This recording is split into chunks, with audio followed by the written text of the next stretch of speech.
Karen is weer terug en neemt theatertips mee. Zo vertelt Brechtje over haar theaterproject. Anneke blikt terug op de muzikale zomer en Nick bezoekt een bijzondere tuin. Dit is Dwars door Limburg.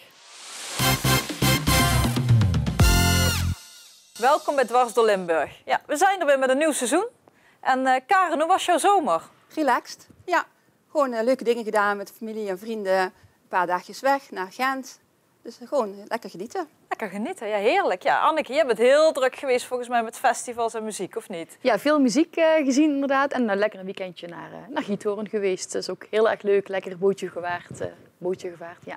Heerlijk, lekker. Ja, Nikke, volgens mij was jij hier op de omroep heel druk bezig, of niet? Ja, tot voorbereidingen. Ook ja, een ander decor, maar het was gewoon een voorbode van mijn eigen nieuwe stulpje. Dus ook daar heb ik ben ik heel druk geweest met behangen, schilderen en dat soort dingen allemaal. Oh, lekker. Lekker ja. aan je eigen huisje gewerkt. Ja, weer een ander habitatje. Hè? Lekker, heerlijk. Ja, zeker. Maar goed, ja, ik heb me wel wat laten influisteren dat er een nieuw programma aankomt. Ja, klopt, inderdaad. We gaan weer iets leuks doen, althans dat hopen we, we gaan ervan uit. Singing Peel en Maas in plaats van Dancing Peel en Maas. Nu een keer Singing Peel en Maas. Ja, Anneke, ik hoef jou niks te vertellen. Elk dorp heeft wel een ervaren zanger of zangeres. Zeker. Je ziet er vaker, hè, liedjesavond, festivals, mensen zingen. En je ziet het publiek hè, wat dan meezingt. En wij dachten, nou, dan pakken we de ervaren zanger met een bekende inwoner uit hetzelfde dorp. Die gaan we koppelen aan elkaar. En zo hebben we hele leuke duo's weten te vormen. Dus 11 duo's die straks gaan optreden in Doc 6. Oh, wat leuk. Maar ja. Ik hoorde al ergens later in de uitzending, ga je ons wat meer vertellen? Ja, wie het allemaal zijn. En ik noem alvast wat namen. Ja, leuk. Dus het gaat spannend worden straks. Jazeker. Nou, moeten we blijven kijken, toch? Zeker. Ja, ja, Karen. En je had een rendezvous met Karen Bloemen? Dat was al een aantal jaren, of 2023 was dat. Dat was samen met Nick. Hebben we haar een keer geïnterviewd en dat was heel erg gezellig. En ik vond haar al heel goed, maar sindsdien volg ik haar eigenlijk nog meer. Want het is gewoon een hele leuke, inspirerende vrouw. Heel empathisch. Ja, dus het was gewoon ook heel veel belangstelling gewoon, ook naar onze omroep en zo. Dus het was heel erg leuk. En ze komt weer in Panningen bij Doc 6 Theater op 24 september. En het heet Karen Bloemen en Band Renaissance 2.0. Dus na die theatertour, dat jubileum, dat is 40 jaar in het vak, is zij gaan uitrusten in Chili.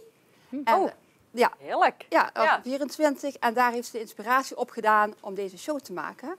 Want daar vond ze echt de rust van, terug in de tijd. Geen computers, geen telefoons. Nee, daar natuurlijk. Ja, dan ga je echt back to basic. Ja. Alleen maar punniken en breien en haken. Dat weet ik, denk ik ook. Ja. In ieder geval, dat heeft haar dus op het idee gebracht om deze productie te gaan in elkaar zetten.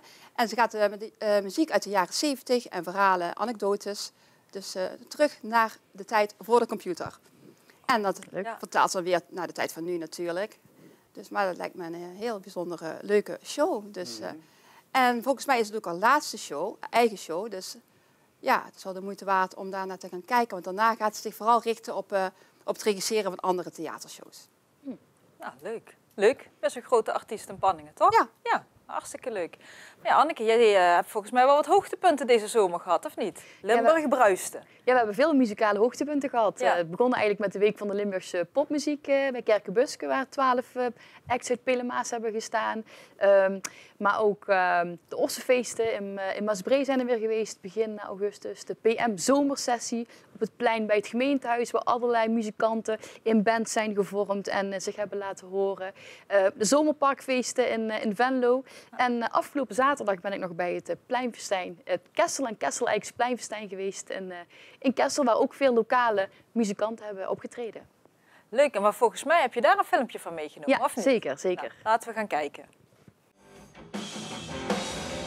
All the small things, truth care, truth brings. Always, I know you'll be at my show, watching, waiting. I'll be at my show, watching, waiting, commiserating. Say it ain't so, I will not go. Turn the lights off, carry me home. Na na na na na na na na na na na na.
again. Can't you see I waited long enough?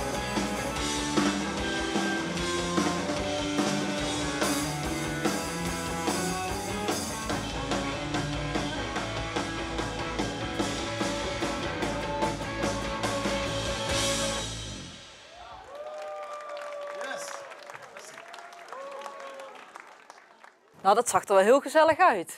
Ja, en je Ja. zag ook Kiki Bouwmans meezingen. En zij is dus de ervaren zangeres die meedoet met Singing Pele Maas, waarbij ze een andere inwoner begeleidt. Oh, wat leuk. Dat was die jonge meid met die krullen. Ja, zeker. Ja? zeker. Oh, heb ik het Ja. goed gezien. Oh, leuk. Ja. Ja. Nou, dan hebben we alweer een gezicht te pakken. Maar in jouw vrije tijd doe je toch ook wel eens zingen, of niet? Ik heb toevallig zelf ook meegedaan. Oh, echt? Ja. Oh, leuk. Ja. Dat is superleuk. Dat is gewoon echt een manier...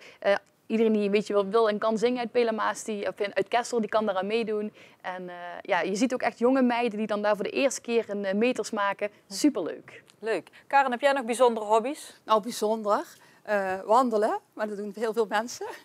Lezen, wel een gezonde schrijven. hobby, toch? Ja, maar wel leuke Heerlijk. hobby's. Ja. Ja, want ik heb gehoord dat Nick op zoek gaat naar bijzondere hobby's, of niet? Oh ja? Ja, Ja. Een tuin. Kijk, een grote tuin, prima. Ja, niks Ja. mis mee.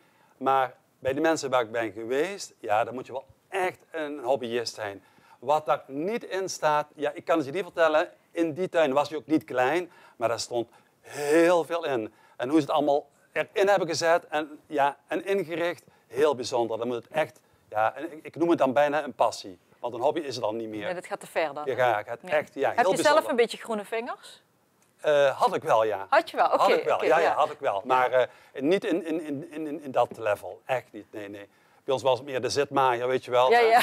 Ja, oké, dat. Ja, dat. Ja. Ja. Maar die tuin, daar kan geen zitmaaier in. Zo vol staat die tuin met van alles en nog wat. Maar dat lijkt me wel prachtig, toch? Ja, maar daar moet je echt dus een hobby aan hebben. Ja, veel tijd voor hebben ook, of niet? Wellicht hebben ze dat, ja. Ja. Ja. Nou, we gaan het zien, kijken. of niet? Ja. We staan hier in Maasbree en als je het over hobby's hebt, over mijn hobby, dan moet dit wel een hobby zijn, Marlies. Ja, dat is het zeker. Want ja, net als ik krijg van heel vaak stekjes van iemand, of ik maak zelf stekjes, of ik zaai zelf iets. En ja, ik vind het altijd zo geweldig als het dan weer uitkomt. Dat vind ik nog veel leuker als wanneer je het kan en klaar koopt en zo. Dat heb ik heel sterk. Ja. En hier Dat kan staat klaar kopen. Wordt dat te vaak gedaan? heel veel mensen. Ik denk dat Herman Vaas niet blij met mij is, zeg bij Groenrijk. Ja. Want ja, ik doe heel veel zelf met zaadjes en net als deze kleine plantjes deze. Nou, die klein. Je hoeft maar een klein stuk dingen te pakken en je gooit ze in de modder en huppakee, dat groeit gewoon weer verder. Ja. En dan krijg je dan krijg je toch een grote bloemenzee. Ja. En die bloemenzee die geef ik weer door aan andere buren en vrienden en zo. En overal liefde vermeert, zeg Ja, zeggen mooi ze. om dat allemaal te zien, hè? Ja, Ik zie jouw man thuis komen, Marlies. ja. Met een lichtfiets. Ja. Hey, dat is ook Ja. niet oninteressant. Dag Frans. Hallo, zijn jullie al begonnen? Ja, we zijn al begonnen. Ja, maakt niet uit. Ja, ik had gehoopt er hard op te kunnen fietsen, maar dat is een beetje mislukt. Maar hij doet het wel. Hey, waar heb je het van gemaakt? Die heb je niet zo in de winkel gekocht? In 20 keer. Ja, vertel. Want het eerste wat we ervan gekocht hebben is de oude keukentrap. Ja, Dat is van de oude keukentrap. ja. Dit is van een oude tuinstoel. Van een nieuwere tuinstoel. Dat herken ik. Dit is de surfplank. Ja? Koplamp van de oude fiets. Luidjes van een parasol. En van niets iets maken, dat is iets Daar waar zijn ik- jullie een beetje waar, van, hè? waar ik heel erg in hem bewonder ook. Ja? Ja, Ja. ja. Spullen hergebruiken. Ja, Ja? zeker. Nou, zeker. soms is het overdreven en dan kan ik 10 minuten met een paperclip bezig zijn om hem weer recht te buigen.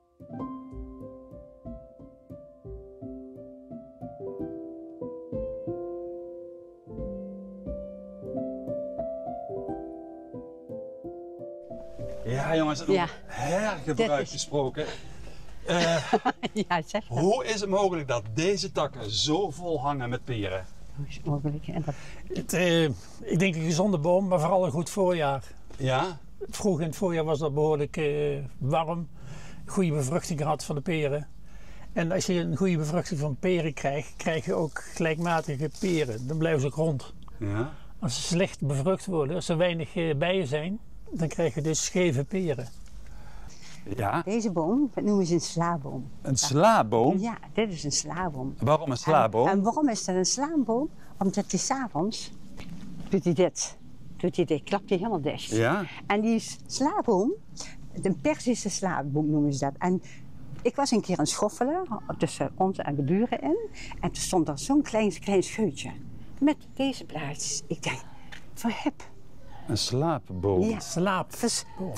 Voor ongelooflijk. Blad, Voor hip. slaap. Ik dacht, er kon wel een slaapboom zijn. Ja. Toen heb ik die eruit gehaald, heb ik in een potje gedaan. Ik dacht, ja, ik wist even niet waar ik dat ding neer moest zetten. En is gevraagd bij iemand die ook zo'n boom had gehad. Ja, dat is er eentje. Maar ze zei, je moet opletten, want die maken hele lange wortels. Die wortels gaan van hier naar beneden toe. Dus dan moet je op één goede plek neerzetten. En die combinatie met die alcapantes, dat kan? Ja, allemaal. Het groeit allemaal. En deze is nu pas 3 jaar oud en we hebben nu voor deze jaar voor het eerst bloemen erin. Kijk. En dat is, dat was Bijzonder. Dat is een heel verrassing. Het was echt een verrassing. Het was echt we zeiden van wow, het eerste bloemetje zit erin. En we keken, nou dat had ik niet durven denken. Dat we na 3 jaar... Buxushaag weer, hè? Mini. Ja. Ja, op de dag van de Open Tuinendag, toen zag ik voor het eerst dat er knoppen in zaten. Prachtig. En nu zijn we erachter gekomen dat de bloem, die bloeit vaak maar een dag en dan is hij weer uitgebloeid. En dan komen er weer nieuwe in. Nadeel van een tuin is dit deel niet zozeer, maar wel van de groenten. Ja. Dat als er wat groentes rijp zijn, dan krijg ik maar liefst niet meer op vakantie. Oh, Marlies. Ja, weet ik, maar snap je dat ook? Dat het hartstikke jammer is als je dus de hele jaar door je best hebt gedaan om het te krijgen. En de oogst, niet dat ik helemaal niet op vakantie ga, maar toch eigenlijk, ja, ik wil er zelf ook graag van genieten. De oogsttijd ben je er dan niet? Ja, dan wil ik er juist wel zijn, want ik bedoel, daar zet je het voor. Hè. Ja, dat zijn de blauwe bessen dus. Ja. Onze dochter die had dit in een container gegooid. Oh. En ik vond dat ding en dat was een klamboe eigenlijk. Ja. En ik dacht, nou, ik vis hem eruit en we kunnen hem vast voor iets gebruiken. En nou, hebben we hem steeds leuk. Hè. En weer de groene appels. Prachtig, hè. En hier de tomaten, hè? Ook weer overvol die struiken. Frans. Ja. Marlies heeft er altijd hobby in om zaad van tomaatjes die we zelf opgegeten hebben, om die weer te zaaien en dan op te kweken. Vandaar ook dat je heel veel diversiteit ziet in planten met dikke tomaten en dunne tomaten. Het is een allegaartje. Maar wat we nou proberen is ook met het zeiltje erboven, dat de planten droger blijven en minder last hebben van Phytophthora. We hebben vaak in oktober, november hebben we nog tomaten eraan hangen, zonder dat er Phytophthora in zit. En dat helpt het zeiltje mee. En daaronder heb ik er een druppelbevloeiing bij liggen. Dus de bedoeling is dat de planten dan eigenlijk niet of maar heel weinig genat worden. Ze worden verwend, de planten, kun je ook zeggen. Ja, en vervolgens word ik weer verwend, want Marlies maakt van die planten weer sap om goede soep van te maken. En Julius, wat vind jij het leukste van deze tuin? Verstoppertje spelen. Verstappertje spelen. En wat nog meer? Wat vind je nog meer leuk? En fruit eten. Fruit eten, hè? En wat nog meer? Wat vind jij nog meer leuk? Meehelpen. Meehelpen, ja. Al hebben we er weinig van gemerkt, maar dat is niet erg, hè? Dat komt misschien nog wel, wie weet. Wat zeggen de andere kinderen van school? Dat opa en oma zo'n mooie tuin hebben? Of praat je er nooit over? Of wel over? Nooit. Nooit? Oh. Nee. Dus je vindt het niet zo interessant? Mm. Pak je straks, wanneer je groot bent, ook zo'n grote tuin? En zo'n mooie tuin met alles erin? Ja. Ja. Lekker fruit. Lekker fruit. Maar fruit kun je ook in de supermarkt kopen. Maar het kost geld. en dit is gewoon gratis om te plukken. En beter, denk ik. Ja. Frans en Marlies, hartstikke bedankt. Heel graag gedaan. Ik ben compleet onder de indruk van jullie hobby. En we kunnen nog uren kletsen. Maar ik hoop dat de kijker het ook wel heel leuk heeft gevonden.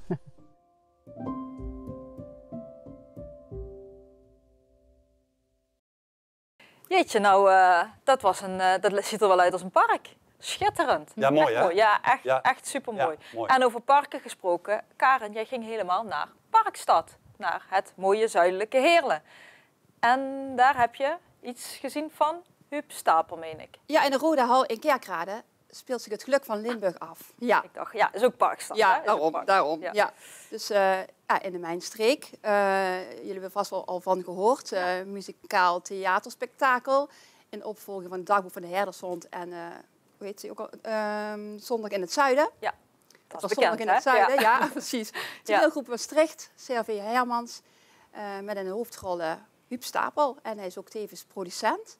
Oh, Het is naar een mooie combi. gelijknamig boek. Is het dan door Frans Pollux theaterversie van gemaakt.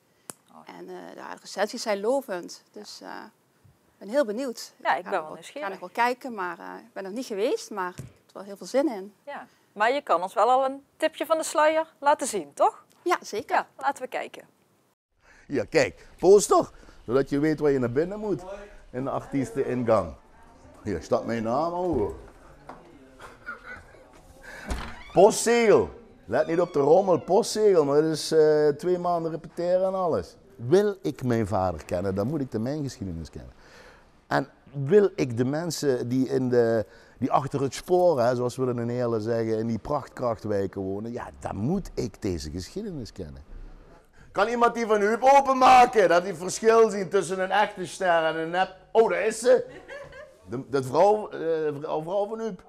Waar is Huub? Het verhaal moet centraal staan. Dus we kijken in de kop van Huub en we vertellen vanaf 1915 in een flashback tot en met 1970 wat er zich hier daadwerkelijk en feitelijk afgespeeld. Het gaat ook over jouw vader, denk ik. Die was mijnwerker, daarom ben ik hier. Sorry mensen. Ja, en daar ben ik ook nog mee bezig, ja. Kijk, kijk. En het ruikt hier ook lekker. Ja, en ook weer en dan kan hij hier liggen en dan kan hij daar poepen en dan kan hij daar douchen. Dat is het grote gekak had aangevangen. Dat is dus in het stuk mijn compo. Dat is heel belangrijk. Ja, er zijn ook van die wieksers, zal ik gewoon echt eerlijk maar zeggen, nee, we moeten het niet meer over die mijnen hebben. We moeten het ook gewoon niet meer over dat hebben. Wanneer zijn we nou eens klaar met dat verhaal? Is er ook, begrijp ik ook. Want de toekomst en de jeugd en de jongeren hebben niet. Maar ik denk dat je dat toch meeneemt. Want die mijn en die streek en die manier van leven, dat zit in ons. Is eigenlijk al de mijnschacht. Het is mijnschacht, hè. Kolenberg, daar is de schacht. Daar de pijler. De woonkamer.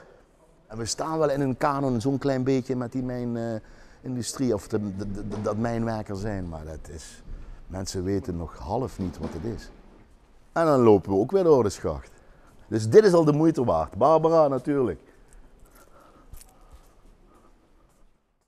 Nou, bijzonder om dat ook een keer achter de schermen zo te zien. En ja, in de tussentijd, tijdens het filmpje, is bij ons Brechtje aangeschoven in plaats van Nick. Karen, jij hebt haar uitgenodigd. Vertel. Klopt. Ik heb haar leren kennen als een creatieve, bruisende jonge dame. En ze heeft iets heel bijzonders georganiseerd. En vandaar dat ze nu hier aan de desk staat. Ja, dankjewel voor de uitnodiging ook. Het klopt. Ik heb Jordi van de Bovenkamp uitgenodigd in Doc 6. Of ja, geboekt eigenlijk. Ik volg hem al heel lang. Het is een reclamemaker. Die is eigenlijk van dezelfde leeftijd. Alleen heeft hij echt een indrukwekkende carrière als art director bij de tofste bureaus. En Heb jij trouwens ook? Die zit meestal als specialist aan tafel. De meeste mensen kennen hem bijvoorbeeld als hij over de kerstspecials komt vertellen bij Umberto of Renze of zoiets dergelijks. Ja. Nou ja, ik volg hem en hij postte het begin van het jaar zoiets als vanavond voor een leuke club ondernemers gepraat over de waarde van humor in reclame. Dit vind ik echt het allerleukste om te doen. What's next? Try-out in een theater?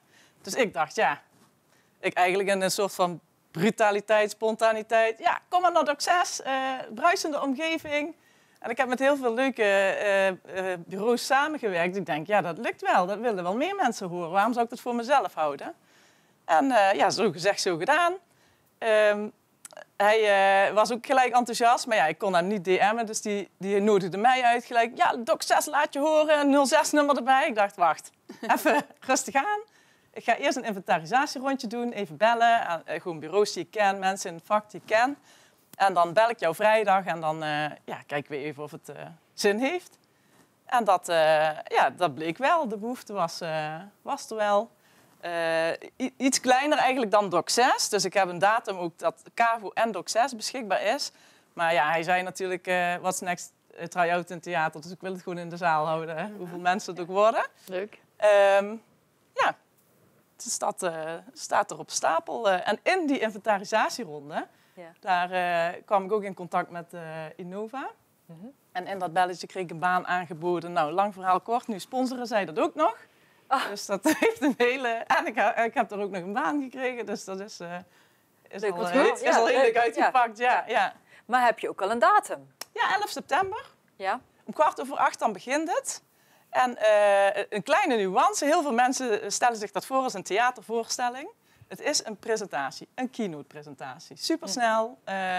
Gaat langs de geschiedenis van alles. Met gewoon heel veel humor en weetjes. En ook interactie? Ja, absoluut interactie. Dat kwam inderdaad ook uit die inventarisatieronde die ik deed. Mensen vroegen bijvoorbeeld zelfs letterlijk van, blijft hij ook op de borrel? Want daarna is er ook nog een informele borrel bij in de foyer. Ja. Kunnen we dan? Ja, dat kan. En hij is sowieso heel benaderbaar en hij zorgt echt wel voor interactie. En belooft leuk te worden. Maar dan ben ik natuurlijk heel nieuwsgierig. Is het theater ook echt in zicht qua aantal aanmeldingen? Het zit nu ongeveer op 120. En dat is precies wat KAVO ook aan kan, of wat in KAVO kan, zeg maar. Maar ik wil het even goed gewoon in de zaal hebben. En dit is eigenlijk ook precies wat er uit die inventarisatieronde kwam qua aantallen. Is dat wel goed. En ook we willen een soort opdracht gaan doen, zeg maar. En dat is met de hele zaal vol ook niet te doen. Dus het is perfect. Maar mogen zich natuurlijk altijd nog mensen aanmelden. Mensen mogen zich nog aanmelden? Ja, absoluut. Dat kan nog, ik denk gewoon tot op het laatste. Ja, hartstikke leuk. Ja. Nou, maar afgelopen weekend was er in Baarle ook iets leuks. Dat was namelijk straattheater. Laten we even gaan kijken.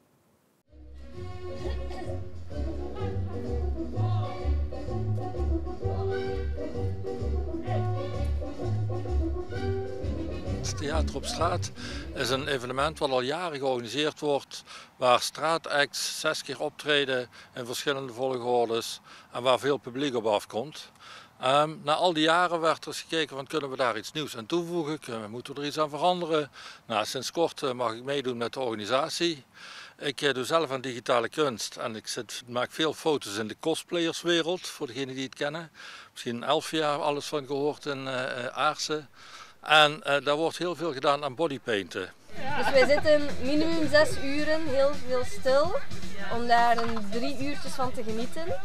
Omdat daarachter allemaal weer af te moeten wassen.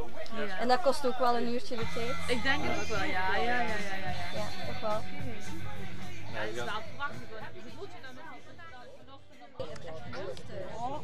Het zijn niet de eerste beste bodypainters. En wat maakt bodypainten dan zo apart voor veel mensen? Ja, het zijn toch modellen waarop geschilderd wordt. En dan is het toch iets van, ja, het is wel vreemd. Aan de andere kant, dat is juist de uitdaging voor de kunstenaar om het lichaam als canvas te gebruiken. En zo te kijken dat je daar een heel mooi kunstwerk van maakt.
Maar Marijke krijgt nog een extra applaus. Want zij heeft de cabine gelopen. En zij is vannacht thuisgekomen, uit het vliegtuig gestapt, hier naartoe gereden. Ja, dat waren goede beelden. Dat zagen we al. Anneke Hartman uit Grashoek, die timmert aan de weg met nieuwe muziek. Daar kun je ons meer van vertellen, denk ik. Ja, Harm Dimmermans, nederpop, singer-songwriter, heeft echt een nieuw album klaar liggen met nieuwe muziek. En daar wil ik graag over vertellen en zijn nummer laten horen. Maar je hebt wel als muzikant op hele mooie plekken gestaan. Hè? Ik noem maar wat, Ziget. Ja. Noem nog eens wat plekken waar je gestaan hebt. Ik heb op Lowlands, we hebben in Moskou getoerd toen, of in Rusland getoerd. Ja, echt op heel veel plekken. Met welke band was dat? Dat was toen met Project Rakia. Maar met Hartman hebben we ook wel op Concert at Sea gestaan en dus, Royal is Park. Dat, in Zeeland is dat, ja, hè? ja, van Bluff, dat festival. Ja. Dat was een heel groot podium. Ja. Maar hoe kwam je daar aan terecht? Nou, via Jan Boeker, toen de tijd. En dat is, sinds we daar niet meer bij zitten, is het allemaal wel wat moeilijker geworden om optredens te regelen. Maar het is gewoon een zware tijd met kinderen en weinig muziek. En meer daarvoor voor de kinderen er zijn. En nu is er weer een periode dat ik gewoon helemaal ga vlammen daarmee. Ja? En dat ik heb dus 2 weken geleden een nieuwe single uitgebracht. En dat is eigenlijk een nieuw begin. En ik heb eigenlijk een heel album klaar en elke 6 weken komt er nu een nieuwe single uit. Want ik moet altijd zeggen wat me dwars zit. Waarom ben ik altijd maar alleen zo? Waar gaan we naartoe dan? Waarom wil ik dit niet meer doen dan? Waarom is het meteen zo?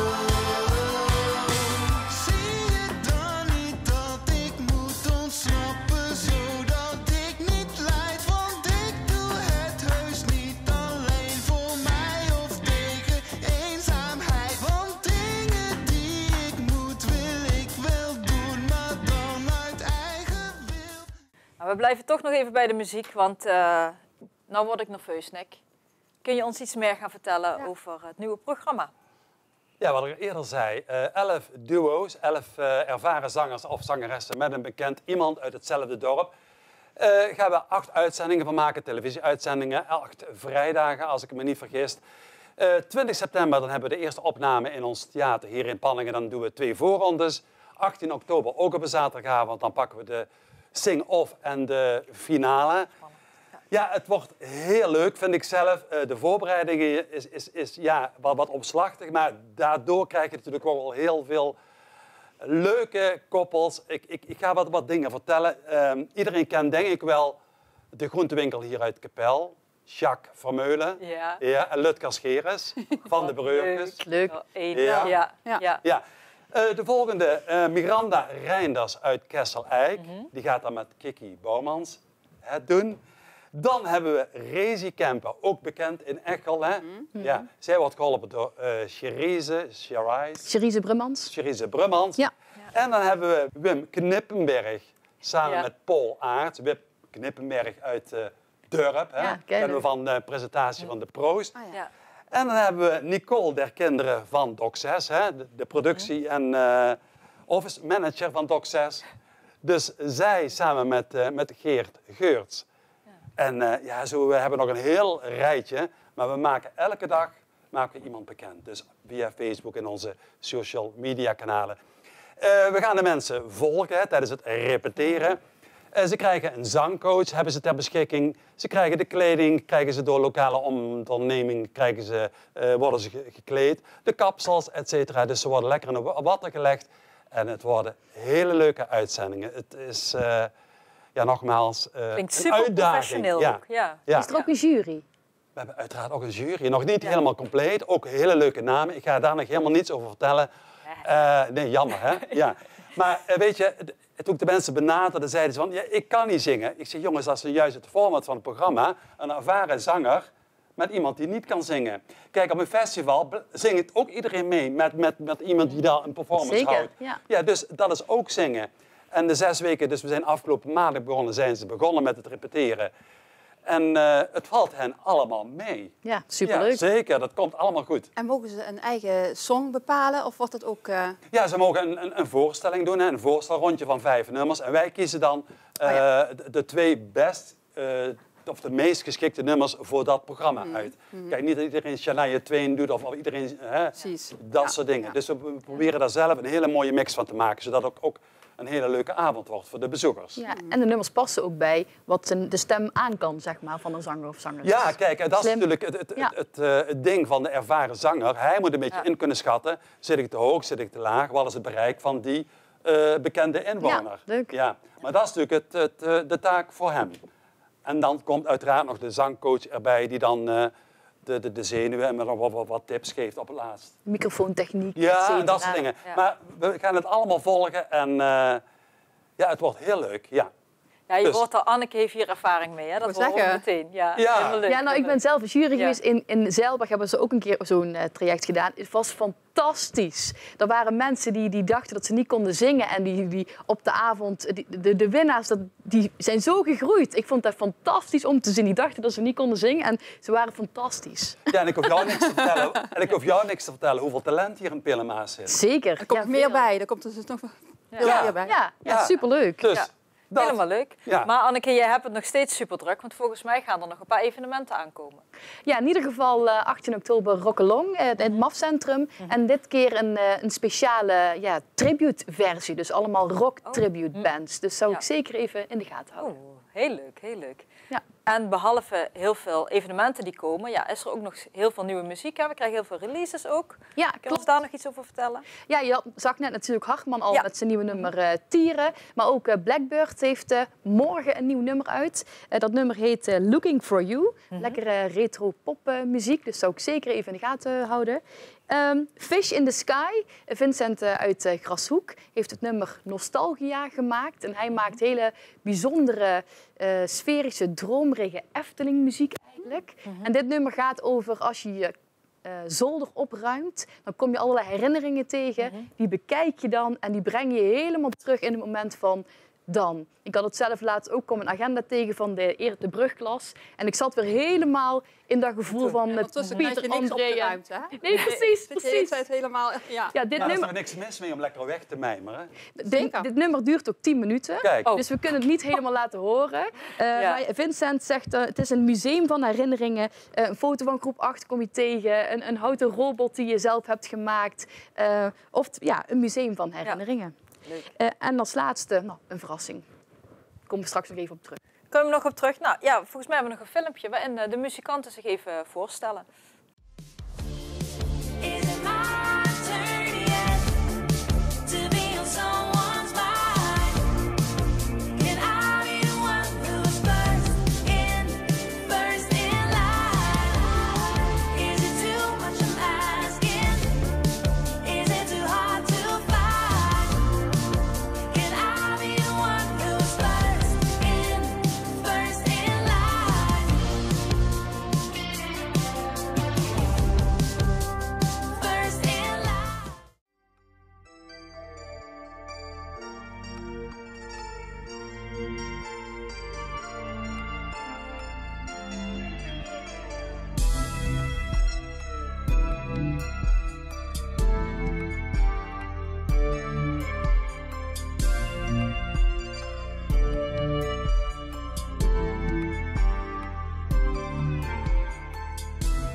zin, gaan zin, gaan zin, gaan zin, gaan zin, gaan zin, gaan zin, gaan zin, gaan zin,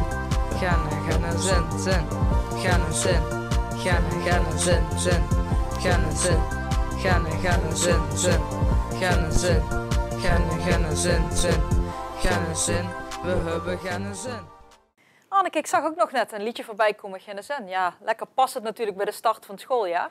Ja, dit zijn twee jonge jongens. De een komt uit Bezel, de ander uit Baarlo. En zij noemen zichzelf de Quote. Ze gaan zich zo even voorstellen. En het is wel grappig om te zeggen dat nummer GNSN, dat zagen zij tijdens wiskundeles op de tafel voor hun staan. En het was precies wat jij zegt, hun gedachte. Dus ze dachten, we moeten daar een nummer van gaan maken. We gaan gewoon Bandlab, een programma op de computer zoeken. En we gaan daar gewoon een nummer van maken. Van we hebben gewoon nergens geen zin in. Hallo, ik ben Dario. Hoi, ik ben Kim. Samen zijn we de Quote. We kennen elkaar van school en daardoor zijn we ook dit muziekduo gestart. Ik kom uit Bezel. Ik kom uit Baarlo. En we proberen leuke muziek te maken. Ja, zover dat ons lukt tot nu toe. We proberen een beetje blije liedjes te maken. En liedjes die in je hoofd blijven hangen. Dit is het programma wat we gebruiken. Het heet BandLab. Het is een gratis programma. Het is best makkelijk om te gebruiken, niet heel ingewikkeld. Dus iedereen zou hier liedjes mee kunnen maken.